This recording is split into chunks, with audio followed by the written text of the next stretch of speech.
Hello and welcome back to another video. So today we're going to be talking about doing a character case conceptualization. And the character we're going to be talking about is not one that I expected to be doing anything like this on. And I'll tell you about it here in a minute, but suffice it to say I sat down to write and think about this, and this is kind of just what came out. So today we are going to be talking about Jaina Proudmoore from the Warcraft universe. And this is not necessarily something that was on my priority list. I hadn't thought about doing a Warcraft character really at all, much less Jaina herself.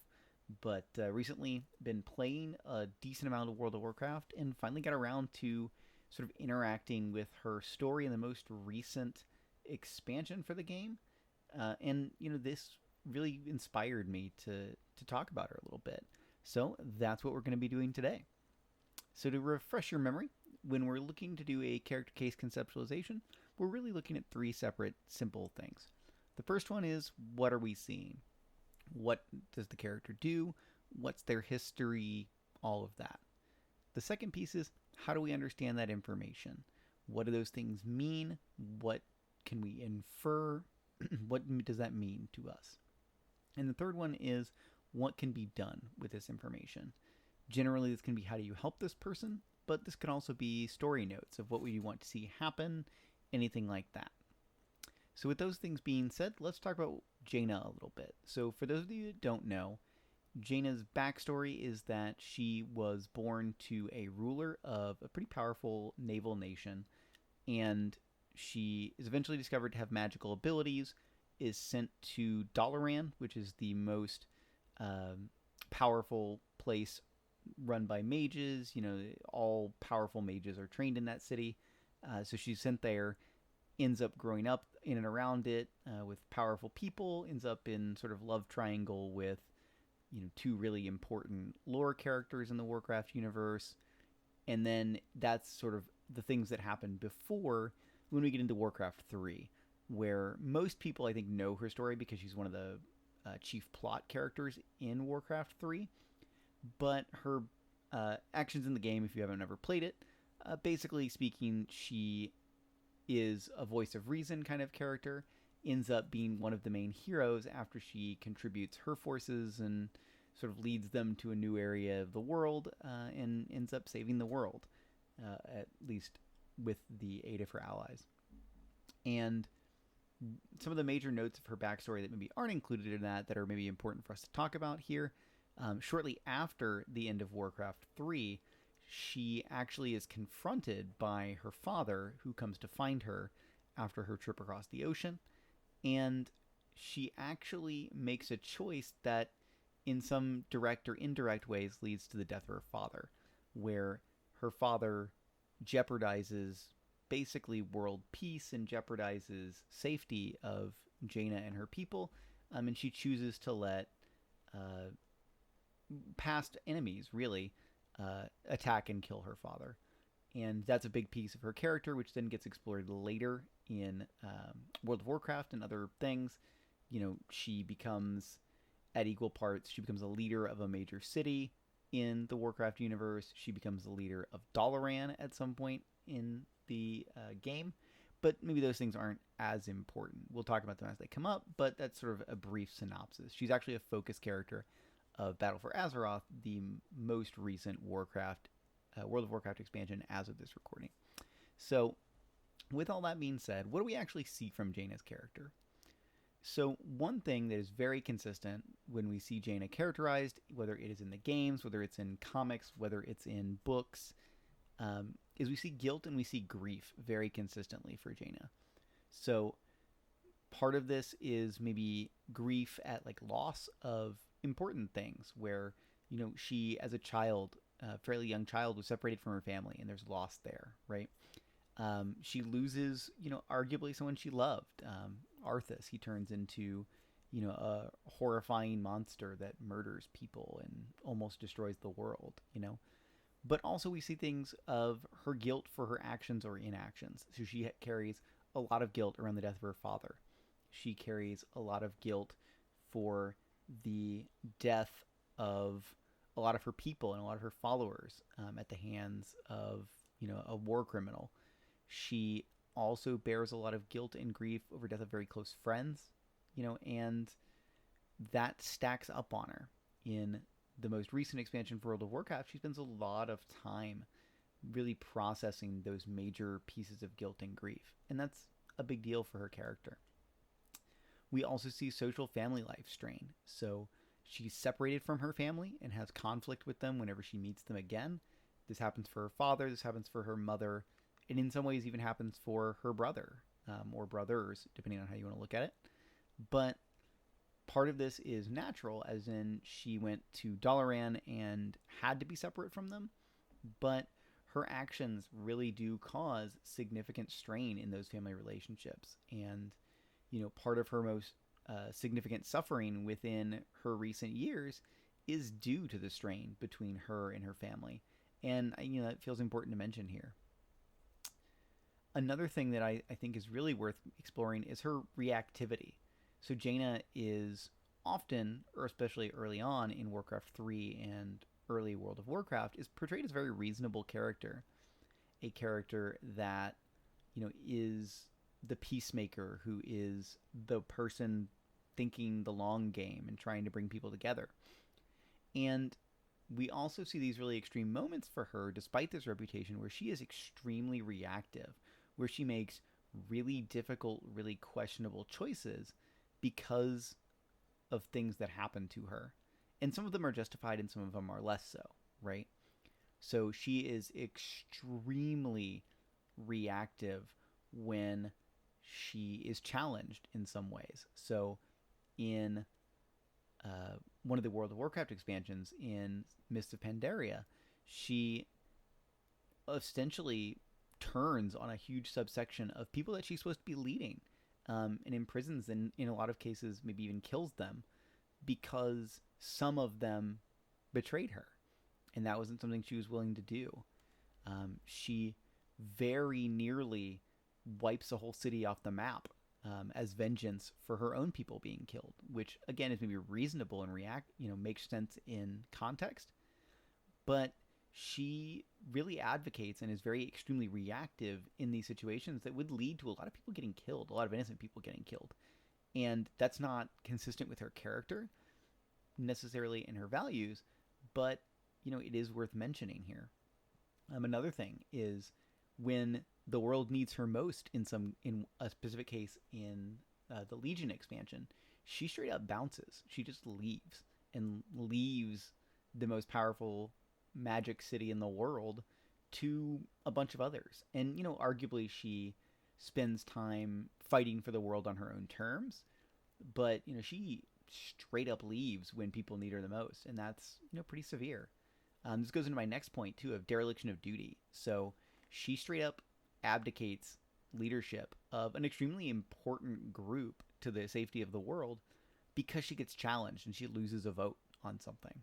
And it goes deeper than that, but that's a really severe, bad choice.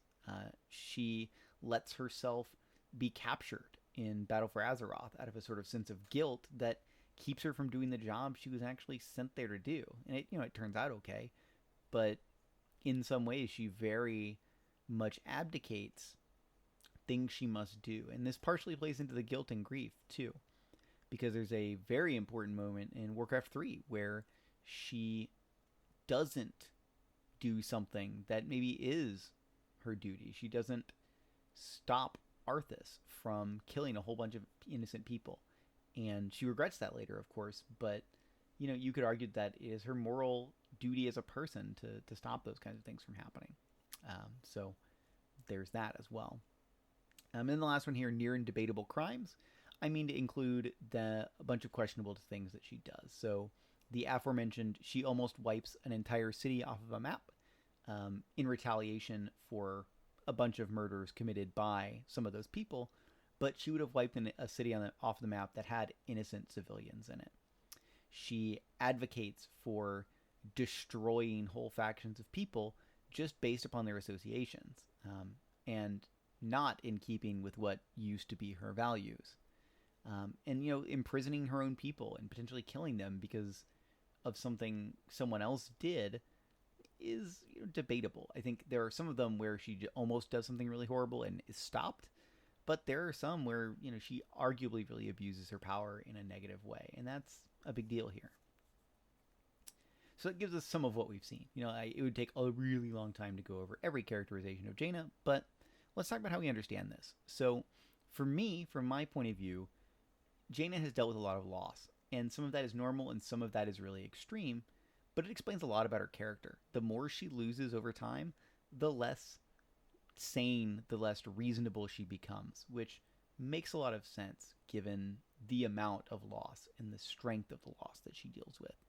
In a world where she feels like she gave up, her father and his life and her relationship to him to keep peace, only to then find out that peace will never actually happen. That could change a person. And so some of those normal losses, like the loss of a parent, the loss of relationships, losing people you care about, best friends, loved ones, those are normal. Those would provoke a lot of weird reactions from people. But also extreme losses, like her entire city gets wiped off the map. Almost everyone dies because of a war criminal tyrant. And, that kind of thing can destroy somebody. And maybe in Jaina's case, you might make the argument that it did in some ways. I also, for Jaina, see a fear of choice, a fear of consequence. And she very much is in a position of power in almost every appearance that we ever see of her. And especially later on, as she deals with and processes this grief, there's almost a real fear of that she doesn't want to be in power. She doesn't want to make choices because the choices she's made have been really bad and have cost lives. And that's reasonable too, given the things that have happened. But it's also maybe, she fears herself in some way. She fears the choices that she will make because those choices are hard.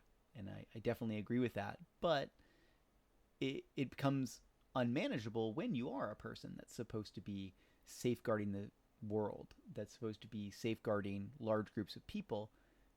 Making bad decisions, being paralyzed by the idea of making decisions can really mess things about. The other one is, I think this is just normative trauma stuff, right? Having people die around you, having horrible things happen to you personally, witnessing horrible things happening to others, that traumatizes people, and Jaina is no exception. She has great magical ability. She's one of the most powerful mages in the world, but that doesn't excuse you from being traumatized, and I think that makes sense here. And also, there's a real identity crisis for Jaina, right? The first times we meet her, she's this ambitious, reasonable person who wants to be a part of saving the world. And the more that time goes on, some of those values drop away, and some of her reasonability and her desire to be the voice of reason and peace fall away. And then there's sort of this multiple versions of Jaina. Who is the real one? Is the real Jaina this character that is about peace and about love and supporting others and coming together? Is the real Jaina this leader who will do anything that it takes to win? Is the real Jaina this sad person who can't deal with grief? Is she, this person that can get over this kind of thing? And those identity crises are important because you have to feel like that those internal questions really prompt a lot of other things, right? That fear of choice and the trauma and the, all the other things. And that's one of the, I think, primary things for her. So let's talk about what do we do with this information. So we've talked about the ways in which she might have difficulty, but let's talk about what we might do.